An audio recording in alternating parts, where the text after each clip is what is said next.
Bonjour à toutes et à tous et bienvenue pour cette nouvelle vidéo je profite d'un embouteillage. D'ailleurs, regardez, je vous montre. Voilà. Petit embouteillage habituel lorsqu'il pleut, comme d'habitude. En règle générale, ici, il faut savoir que les Nord-Caroliniens, je dirais même à la limite plus globalement les Américains du Sud, dès qu'il pleut ou dès qu'il y a de la neige, pire la neige, alors là, oui, parce que quand il y a de la neige, il faut savoir ici, quand il y a une forte période de neige, ce qui est assez rare, généralement ça dure une semaine ou deux, tout est fermé. C'est-à-dire qu'en règle générale, tous les comtés décrètent que les commerces doivent être fermés, les cinémas fermés, les églises fermées, les administrations fermées, etc., pour empêcher les gens de se déplacer.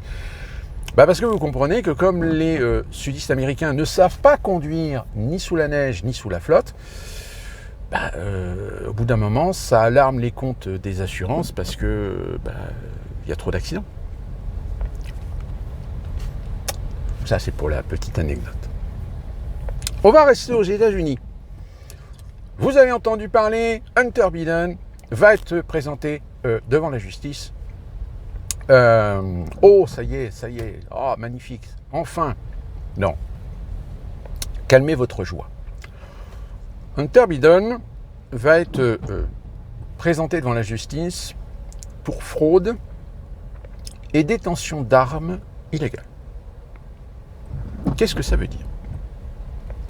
Ça veut tout simplement dire que ça va faire exactement comme l'affaire Maxwell. Pour ceux qui ne se souviennent pas ou pour ceux qui n'ont pas suivi, je rappelle, cette dame que vous voyez là actuellement s'appelle Ghislaine Maxwell. Elle était considérée comme le bras droit de Jeffrey Epstein. Si l'un d'entre vous me dit « je ne sais pas qui est Jeffrey Epstein », vous sortez tout de suite. Et donc elle a été recherchée, elle a été arrêtée et elle a été présentée devant la justice alors pour des faits de rabattage, je crois, enfin je ne sais plus exactement pour quel genre de plainte elle a été mise devant la justice. Mais à l'époque, lorsque le procès qui avait lieu dans l'État de New York a commencé, évidemment, il y a beaucoup de gens qui disent « oui, ça y est, enfin, l'affaire Epstein, on va avoir des révélations, etc. » Sauf que pot de balle, parce que dès le premier jour, le juge, à l'ouverture du procès, a précisé que le jury, le procureur, les avocats devaient impérativement rester dans le cadre du procès de l'affaire traitée devant ce tribunal. Et que par conséquent, il était hors de question de dériver sur autre chose que l'affaire en cours. C'est-à-dire que le juge a calmé les ardeurs dès le départ en disant hors de question de dériver sur des affaires ou d'autres affaires liées à Jeffrey Epstein, et plus particulièrement savoir qu'est-ce qu'il faisait sur son île, qui a été invité sur son île, qu'est-ce qu'il y faisait, est-ce qu'il y avait du trafic, est-ce qu'il y avait de la pédophilie, et tout le tralala. Et du coup, le procès Maxwell, finalement, même des rassemblements qui avaient été organisés devant le tribunal, mais ça s'est très vite calmé parce que tout d'un coup, au bout de quelques jours, tout le monde s'est rendu compte qu'en réalité, le procès ne révélerait absolument rien, si ce n'est l'affaire. Mais ça, on le savait depuis le début, puisque il y avait eu plusieurs mois de tractation entre le FBI, le procureur de New York et Ghislaine Maxwell, sur le fait que Ghislaine Maxwell voulait des garanties pour ne pas finir comme Jeffrey Epstein. Parce que, comme je vous l'ai dit, Ghislaine Maxwell, c'était le bras droit de Jeffrey Epstein. Donc ça veut dire que forcément, elle savait des choses. Elle sait des choses. Sauf que c'est des choses qui, évidemment, peuvent mettre sa vie en péril. C'est-à-dire qu'elle peut s'auto-suicider dans sa cellule parce qu'elle sait des choses. Donc l'accord a certainement été passé entre le procureur de la juridiction de l'État de New York, le FBI et Maxwell en disant voilà, je veux bien me soumettre sur cette affaire-là, mais par contre, hors de question qu'on aborde ou qu'on m'interroge ou qu'on m'amène sur tel ou tel terrain sur lequel je ne peux pas m'exprimer, je ne veux pas m'exprimer. Eh bien, le procès Hunter Biden va exactement se passer de la même façon. C'est-à-dire que on va le passer en justice pour fraude et détention d'armes illégales, mais il sera certainement passé le deal que hors de question d'aborder d'autres sujets, plus particulièrement des sujets sur des affiliations, des liens avec des sociétés ou des positions dans des intérêts extérieurs, plus particulièrement ce qu'on soulève très souvent, des intérêts avec des entreprises chinoises, russes, voire même ukrainiennes. Le fait que quelle est sa compétence pour avoir été nommé président de la société de gaz ukrainienne Burisma? Quels sont ses liens avec des sociétés en lien avec les laboratoires de recherche P4 ou P3 en Ukraine? Tous ces sujets seront inabordables durant le procès. Donc évidemment, sur les réseaux sociaux, vous avez des républicains, vous avez des conservateurs, vous avez des journalistes, etc., qui disent « Bon, allez, ça y est, voilà, Hunter Biden va passer devant la justice. » Oui, mais il passera sur la justice, mais pas pour ce qui nous intéresse. Pourquoi ? Tout simplement parce que la pression est tellement forte depuis maintenant quelques années, depuis 2016, année à laquelle les choses ont commencé un petit peu à tourner au vinaigre dans la famille Biden et plus particulièrement à cause d'Hunter Biden, ce qui est remonté à la surface évidemment lors de la campagne présidentielle de 2020. Donc l'opinion américaine, alerte, intéressée, curieuse, sait que Hunter Biden, il a quand même de sacrées casseroles. Et parmi ces casseroles, il y a peut-être en effet des liens de cause à effet qui impliquent Joe Biden. Donc c'est ça qu'évidemment on voudrait éviter. Et depuis 2020, dans l'entourage de la famille Biden, il y a des gens qui ont conseillé, surtout après les informations qui concernaient le fameux portable de Joe Biden, ce fameux portable qui, je rappelle, le FBI a mis du temps à récupérer, mais que lorsque l'un des agents du FBI est passé devant la commission, pour ceux qui ont suivi mes vidéos, vous vous souvenez de ça, mais ceux qui découvrent cette chaîne, je vous le répète, un responsable du FBI a ouvertement dit devant une commission sénatoriale que, en effet, ils avaient bien récupéré le portable de Biden, mais qu'ils ne savent pas où il est. Donc ils ne disent pas qu'ils l'ont perdu, mais sous-entend que on l'a récupéré, il a été classifié quelque part, mais on ne sait pas où. La personne sait où il a été rangé. C'est énorme, c'est formidable. Et donc du coup, quand il y a eu cette affaire, il faut savoir qu'en règle générale, vous avez des réactions qui sont symptomatiques pour savoir si une affaire peut être crédible, peut être intéressante à creuser, ou si au contraire c'est une fake news, une affabulation, etc. C'est comment en face ça réagit. C'est-à-dire quelle est la réaction des personnes impliquées. Or, il se trouve que sur le portable de Biden, sur les frasques du rejeton Biden, il y a eu très très peu, ou voire quasiment pas, de réponses ou de démentis. Et même sur les attaques récentes, même sur les informations, sur les contenus du portable, dont, si vous ne le savez toujours pas, je vous ai fait une petite vidéo avec les liens pour que vous puissiez juger par vous-même sur pièce, il n'y a pas eu de réaction.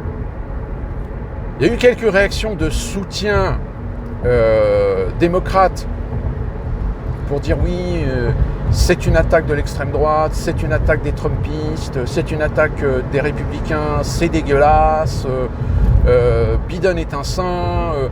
son fils a le droit de faire des erreurs, comme tout le monde fait des erreurs, et tout tralala, etc. Mais les représentations, ceux qui défendent les intérêts à la fois de la famille Biden, du président, de la Maison-Blanche n'a pas réagi. La seule réaction qu'on a vue, c'est que dans la fameuse press room de la Maison-Blanche, quand vous avez des journalistes qui ont commencé à aborder le sujet, il n'y a pas eu de réponse. On a même vu une personne, tout d'un coup, être sollicitée à mettre un terme à la conférence de presse et quitter la press room. C'est-à-dire qu'il n'y a pas de réponse. C'est-à-dire qu'il n'y a même pas, de la part de la Maison-Blanche, il n'y a même pas eu une réponse du style écoutez, l'affaire est en cours, vous comprendrez que pour l'instant, la famille, le président ne préfère pas se prononcer ou faire quelques commentaires que ce soit sur cette affaire. Même ça n'a même pas été...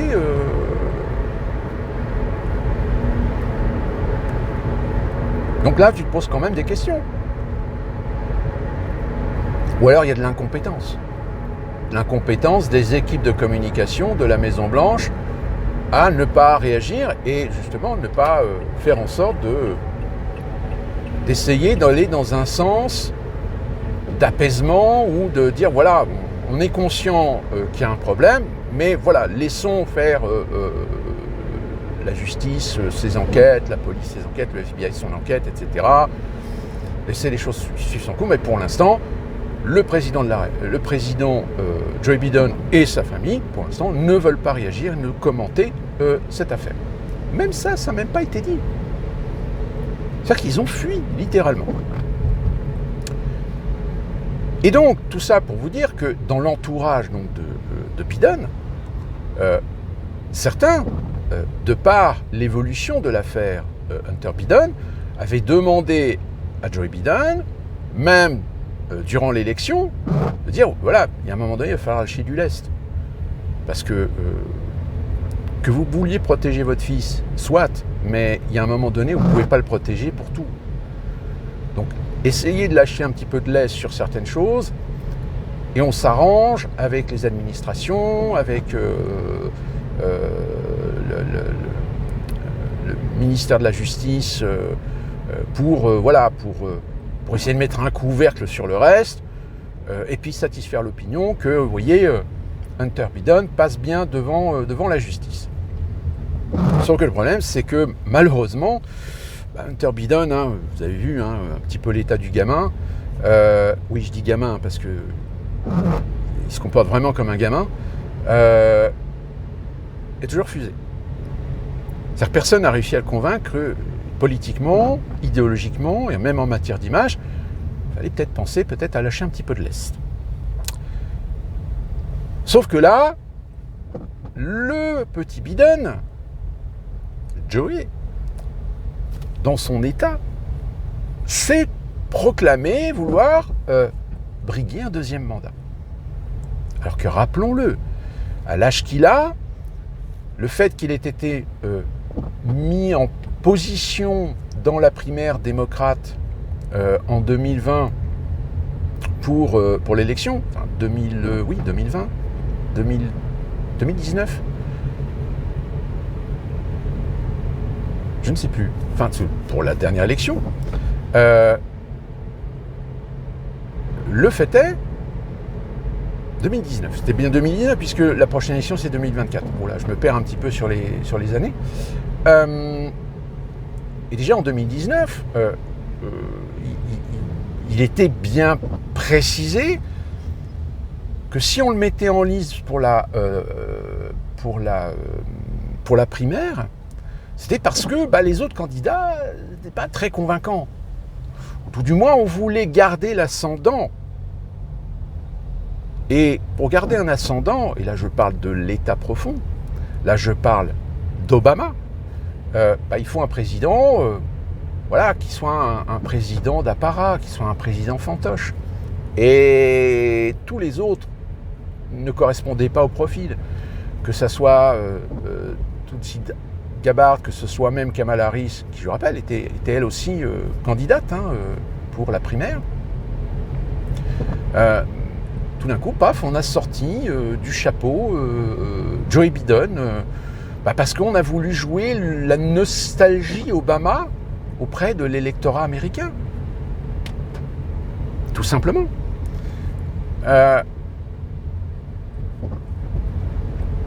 Donc à l'époque, vu son âge, et vu qu'il commençait déjà à être un petit peu gâteux, il était prévu qu'il fasse qu'un seul mandat.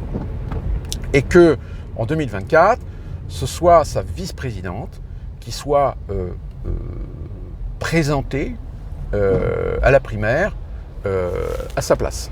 C'est-à-dire qu'il ne briguerait pas un deuxième mandat. Sauf que là, tout d'un coup, non, tout compte fait, je vais briguer un deuxième mandat. Est-ce que c'est la conséquence du fait que malheureusement Kamala Harris, depuis maintenant 3 ans, malheureusement n'est pas du tout à la hauteur de l'image qu'on se faisait d'elle?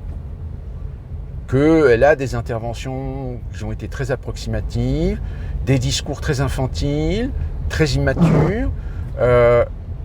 Donc du coup, la Kamala Harris, certainement que le sondage en interne a fait que non, ça passe pas. Donc du fait que ça passe pas, on se pose la question, qu'est-ce qu'on fait? Qui on met en ligne?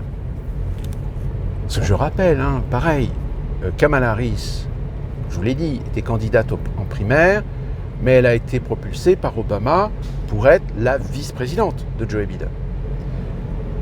Donc du coup, là, le clan Obama est un petit peu ennuyé parce que là, ils perdent leur ascendant. Donc que vont faire les démocrates? Qui ils vont choisir pour succéder à Joe Biden? Le problème, c'est qu'on n'a personne. Donc, c'est quoi la solution? La solution, ça serait peut-être qu'il brigue un second mandat, histoire qu'on gagne du temps pour peut-être trouver quelqu'un d'autre.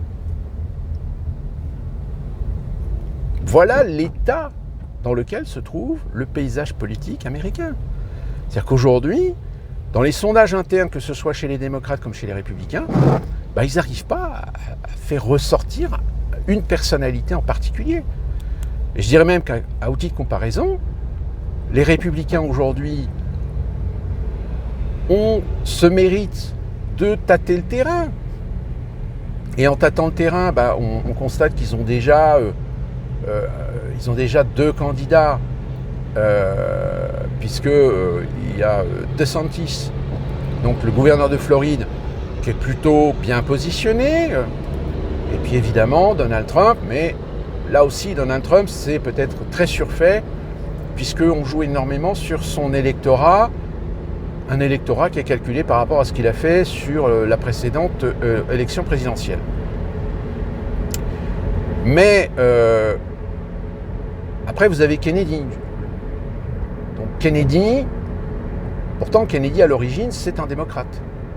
Mais il semblerait qu'il irait peut-être aussi aller briguer la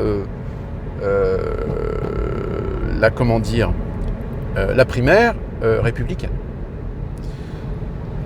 Alors, la question, c'est de se dire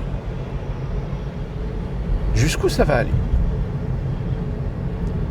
Est-ce que véritablement l'affaire Hunter Biden devant la justice va encore une fois de plus démontrer ou réveiller les Américains sur l'état finalement de leur démocratie? C'est-à-dire quelqu'un qui mériterait de passer devant la justice pour des délits plus graves, mais le problème c'est comme il y a certainement des liens de cause à effet, et bien encore une fois de plus on va mettre le voile, et je dirais même le voile avec toute la duplicité, la complicité d'une majorité d'institutionnels, que ce soit aussi bien des institutions entre les mains des démocrates que des institutions aux mains des républicains. C'est exactement ce qu'on trouve également en France. Sur certains sujets, vous verrez, à votre grande surprise, que ce soit les gens de gauche, du centre ou de droite, partageront exactement la même ambition, la même orientation, à aller dans un sens plutôt que dans un autre.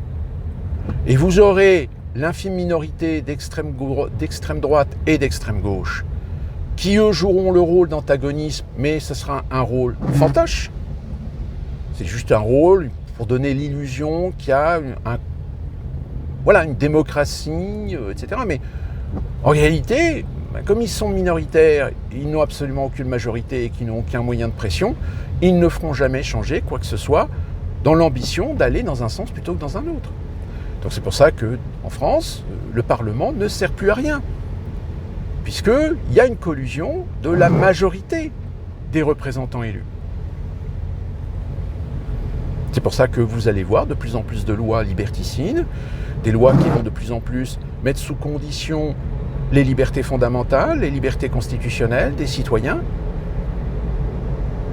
Je pense que c'est malheureux à dire, mais il y a encore beaucoup de Français qui n'ont pas encore vu et compris ce qui s'est passé avec la pandémie. Donc voilà.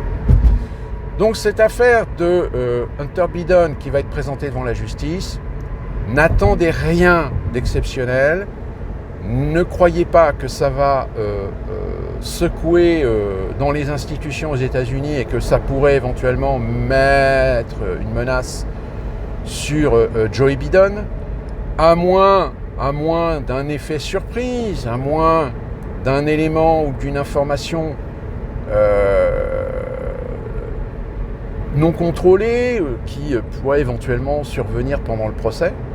Mais attendons-nous à ce qu'Hunter Biden soit condamné de façon symbolique, mais sans aucune répercussion ni conséquence pour le plan des progressistes, des démocrates, de tout faire pour garder la Maison-Blanche en 2024. Donc voilà, je voulais vous mettre vraiment bien dans les clous d'une réalité concernant cette affaire. Si vous suivez l'affaire Hunter Biden et ce qui tourne autour d'Hunter Biden, puisque je rappelle, il y a quand même aussi des ramifications et des liens à la fois économiques et financiers avec des sociétés, plus particulièrement chinoises, dans lesquelles on soupçonne que Joe Biden aurait lui aussi des billes, ce qui serait d'ailleurs dommage, puisque quand on critique un pays pour être en guerre économique avec lui, mais qu'on fricote quand même, qu'on fait des affaires avec des entreprises chinoises, évidemment, politiquement, idéologiquement, ça ne tient pas debout. Et lui, pire aussi, c'est également se souvenir et remuer un petit peu la merde sur les liens de cause à effet, à la fois de Joe Biden en 2014 lors de la révolution Maïdan, des influences, voire des intérêts, voire des interventionnismes américains en Ukraine, et pas seulement en 2014, mais déjà bien avant, et le fait que Joe Biden, qui a eu cette affaire, souvenez-vous de ce procureur à Kiev, qui a voulu enquêter justement sur des liens d'affaires entre